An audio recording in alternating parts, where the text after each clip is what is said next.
राहुल और सविता दोनों दिल्ली के एक घर में रहते थे। राहुल के दादा दादी दिल्ली के बाहर रामगढ़ नाम के गांव में रहते थे। वो अक्सर राहुल और उसकी पत्नी सविता को गांव आने के लिए फोन करते रहते थे, पर राहुल काम की वजह से कभी उनसे मिलने गांव नहीं जा पाता था। एक दिन गांव में राहुल की दादी की तबीयत बहुत खराब हो जाती है। राहुल को फोन करके बुला लो, मुझे उसकी बहुत याद आ रही है। हाँ, मैं अभी राहुल को फोन करता हूँ। राहुल के दादाजी राहुल को फोन करते हैं। बेटा राहुल, तेरी दादी की तबीयत बहुत खराब है। वो बस तुझे ही याद कर रही है। लो, उनसे बात करो बेटा। बेटा राहुल, हमने बचपन में तुझे देखा था जब तू गांव आया करता था, पर उसके बाद ना हम कभी शहर आए और ना तू कभी गांव आया। तेरे माँ बाप तो इस दुनिया में रहे नहीं। अब तो हमारा जो है तू ही है। अब हमारी थोड़ी सी जिंदगी बची है, इसलिए हमारे मरने से पहले एक बार अपने बूढ़े दादा दादी से मिलने आ जा। ऐसे मत बोलो दादी जी, हम हमेशा आपको याद करते हैं। आपके साथ बिताया हुआ बचपन मैं कैसे भूल सकता हूँ। माँ बाप के बाद अब आप दोनों ही तो हो। आप चिंता मत करो, मैं आज ही ऑफिस का सारा काम करके रात को गांव के लिए निकलता हूँ। ठीक है बेटा। राहुल सविता को दादी की तबीयत के बारे में बताता है। आपको जाना चाहिए, मैं तो अपनी प्रेगनेंसी के चक्कर में सफर नहीं कर सकती, पर आप तो जा ही सकते हो। हाँ सविता, मैं सोच रहा हूँ कि आज रात को ऑफिस से सीधा गांव चला जाऊँ। हाँ, ये सही रहेगा। राहुल ऑफिस चला जाता है, पर ऑफिस में काम करते करते उसे बहुत देर हो जाती है। रात के करीब 12 बज जाते हैं और तभी राहुल की बीवी का फोन आता है। हेलो राहुल, क्या हुआ? इतनी देर हो गई है, गांव के लिए कब निकलोगे? बस निकल रहा हूँ, ऑफिस में आज बहुत काम था। ठीक है, आप ध्यान रखना और गांव पहुंचकर फोन करना। राहुल ऑफिस से निकलकर अपनी बाइक स्टार्ट करता है और गांव के लिए निकल पड़ता है।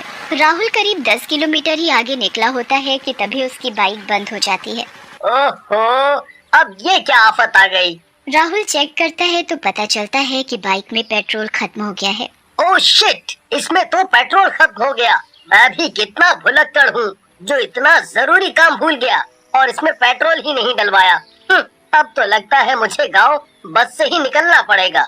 राहुल बाइक को धक्का मारकर पास ही के एक बस स्टॉप पर खड़ी कर देता है और खुद भी वहीं बैठकर बस के आने का इंतजार करने लगता है। यहाँ कितना सन्नाटा है और ये कितना अजीब बस स्टॉप है। राहुल इस बात से बिल्कुल अनजान होता है कि वो एक भूतिया बस स्टॉप है और वहाँ सालों से कोई भी आता जाता नहीं है। राहुल को वहाँ बैठे हुए 10 मिनट ही हुए होते हैं कि तभी एक बस वहाँ आकर रुकती है। उस बस में से एक कंडक्टर नीचे उतरता है। कहाँ जाना है तुमको? जी, वो रामगढ़।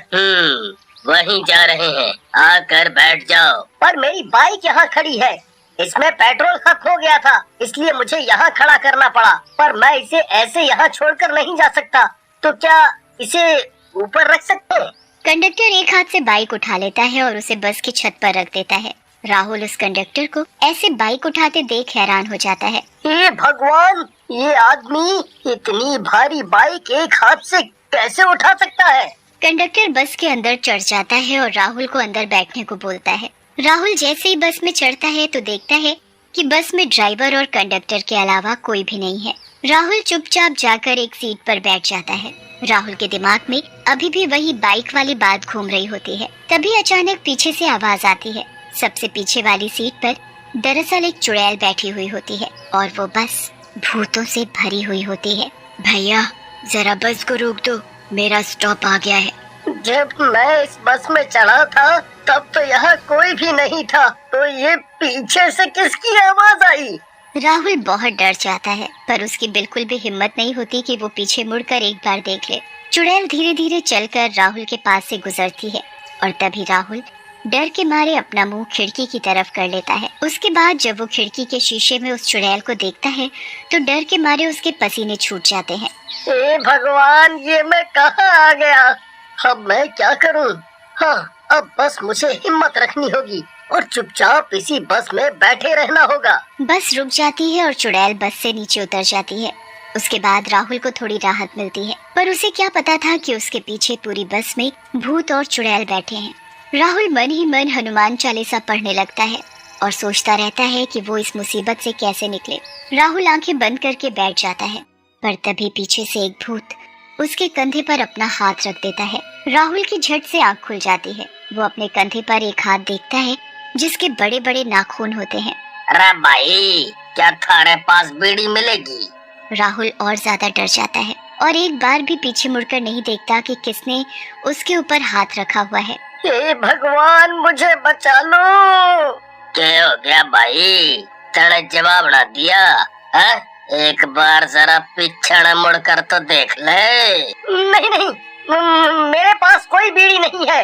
अच्छा, तो ये भी मैं के पीऊंगा थारा खून? राहुल अपने कंधे पर रखे उस भूत के हाथ को हटाने ही वाला होता है कि तभी वो हाथ अचानक खुद ही गायब हो जाता है। राहुल फिर ड्राइवर को आवाज देता है। अरे भाई साहब, ये रामगढ़ कितनी देर में आएगा? जब इस बस की सारी सवारी उतर जाएंगी तब तुम्हारे रामगढ़ का बस स्टॉप भी आ जाएगा। आखिर कौन और कितनी सवारी है इस बस में?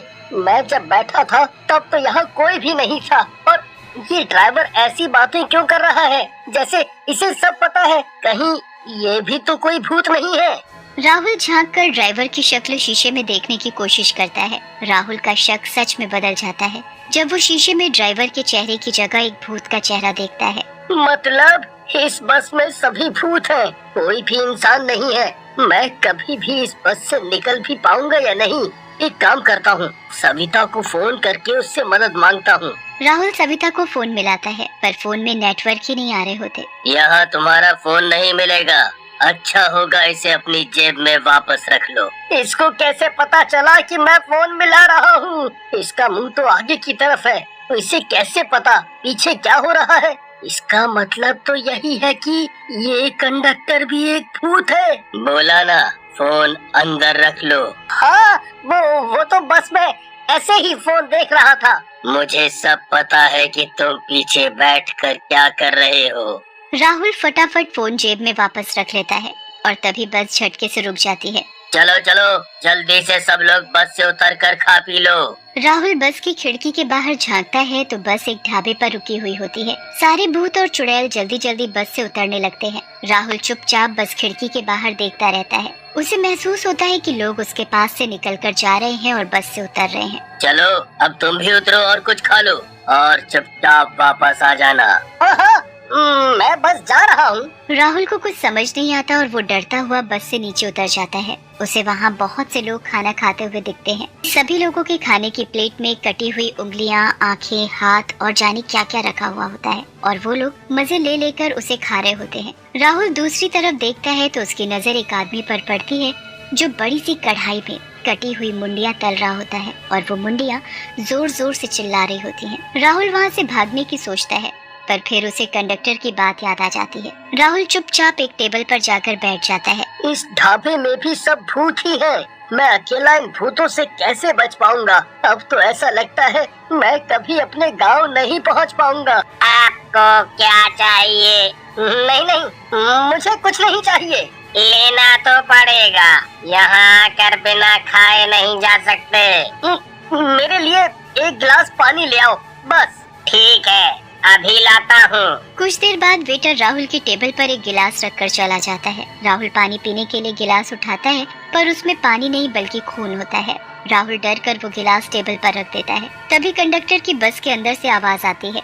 चलो चलो, जल्दी से सब लोग अंदर आकर बैठ जाओ। सबसे पहले राहुल बस में चढ़ता है और अपनी सबसे आगे वाली सीट पर जाकर बैठ जाता है। उसके बाद सारे भूत और चुड़ैल बस में चढ़ने लगते हैं। राहुल डर के मारे चुपचाप आंखें बंद करके बैठ जाता है। उसके कानों में बस लोगों के चलने की आवाज आती है। बस फिर से चल पड़ती है। राहुल अपनी आंखें नहीं खोलता और बस मन ही मन भगवान का नाम लेता रहता है। कुछ देर बाद राहुल के कंधे पर कंडक्टर हाथ रखता है। तुम्हारा बस स्टॉप आ गया है, चलो नीचे उतर जाओ। राहुल आंखें खोलता है तो सामने रामगढ़ का बस स्टॉप होता है। तुम बहुत बहादुर हो जो इस बस से भागने की कोशिश नहीं की। अगर ऐसा किया होता तो यहाँ तक कभी नहीं पहुँच पाते। चलो अब जाओ, और तुम्हारी बाइक में पेट्रोल पूरा भरा हुआ है तो अब तुम आराम से बाइक पर अपने घर तक जा सकते हो। राहुल बस से उतर जाता है। उसके बाद कंडक्टर एक हाथ से राहुल की बाइक नीचे उतार देता है और वो बस वहाँ से चली जाती है। राहुल अपनी बाइक में पेट्रोल चेक करता है तो पेट्रोल पूरा भरा हुआ होता है। उसके बाद वो सारी घटना अपने दादा दादी को सुनाता है।